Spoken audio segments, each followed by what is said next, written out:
Coming up, the Minister of Disaster and Reconstruction clarifying his response to whether or not Marsh Harbor should be relocated. Cab drivers weighing in on the signing of the heads of agreement for the RELOCATE property. And copper theft suspects charged. The Bahamas Tonight, the Northern Edition, starts now. This is the Bahamas Tonight, Northern Edition.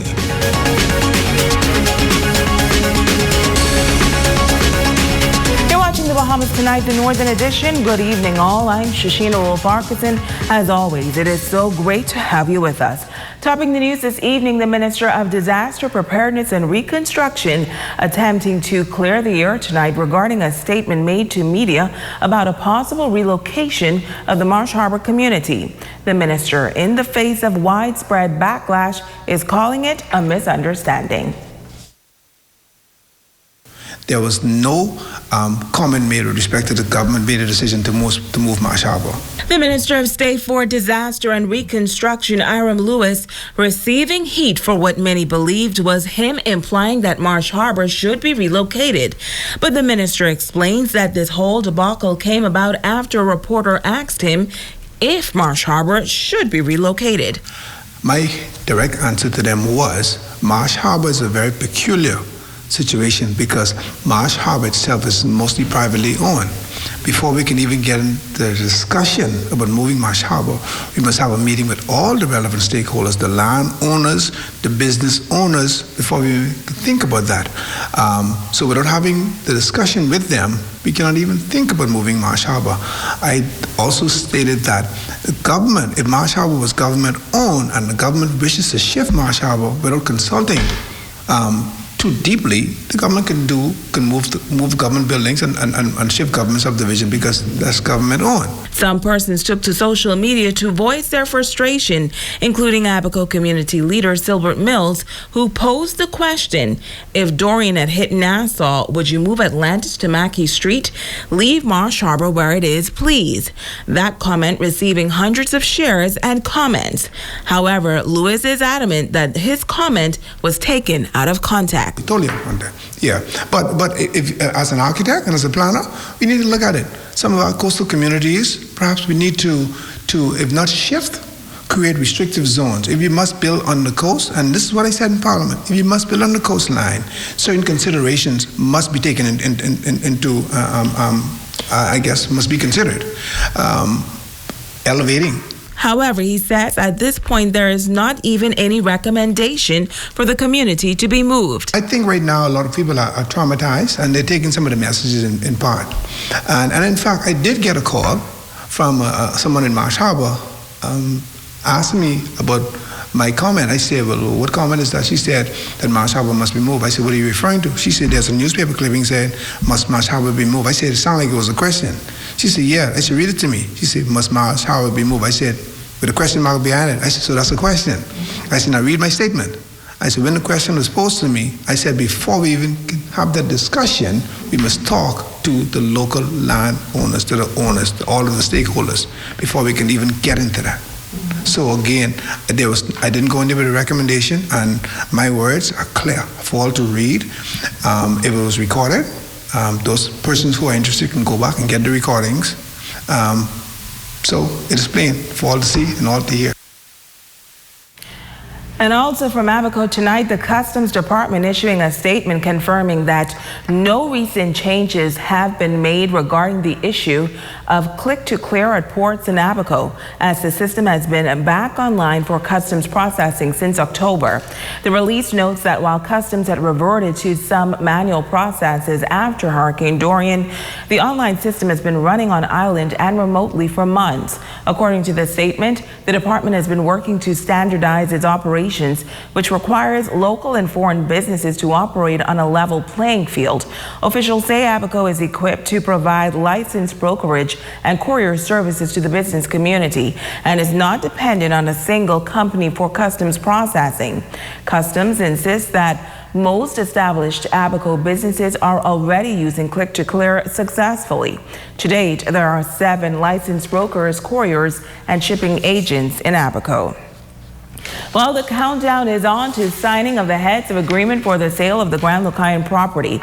The mega property on the Lucayan Strip was damaged by a storm, resulting in a large percentage of rooms being placed out of commission. It was eventually purchased by the government at a cost of some $65 million, but ownership will officially change hands soon, and cab drivers are calling it progress. Jamila Mizik reports. The signing for the sale of the Grand Lucayan Resort is expected to take place on March 2nd. That, according to Prime Minister the Right Honorable Dr. Hubert Minnis. And many Grand Bahamians believe the relaunch of the Freeport Hotel property could bring significant changes in turning around the island's struggling economy. Taxi cab drivers say the heads of agreement signing will mean a great deal not only for tourism, but for the entire island. Well, as it stands, as a transportation provider, taxi driver, it's not necessarily just about us. It's about the island recovering. We need everybody to be able to sustain themselves and help themselves. So with that coming into fold, we need that to happen, but it needs to happen first in order for us to really see where this country is going, especially Grand Bahama in the whole. I would want to see the government now do something, because I realize in this country, or in any place, what's important to people is their pocketbook. So how do you affect people's pocketbook is important. But for the taxi drivers themselves, very little impact for them. What we need is people coming in. For the economy itself, I hope it does a very good thing. I think it's a very good thing, because right now we are struggling. Things are so bad in Grand Bahama. Every little helps us a lot. You understand? So that means the folks up in the Lucayan area, all the taxi drivers is one thing, the straw vendors and all of that, all the stores and everything. If you look now, you see inside the Port Lucayan Marketplace, the first thing they has is what? The sign. Vacancy spots, space for rent and stuff like that. We need all of those to be occupied so the economy can start picking up here in Grand Bahama again.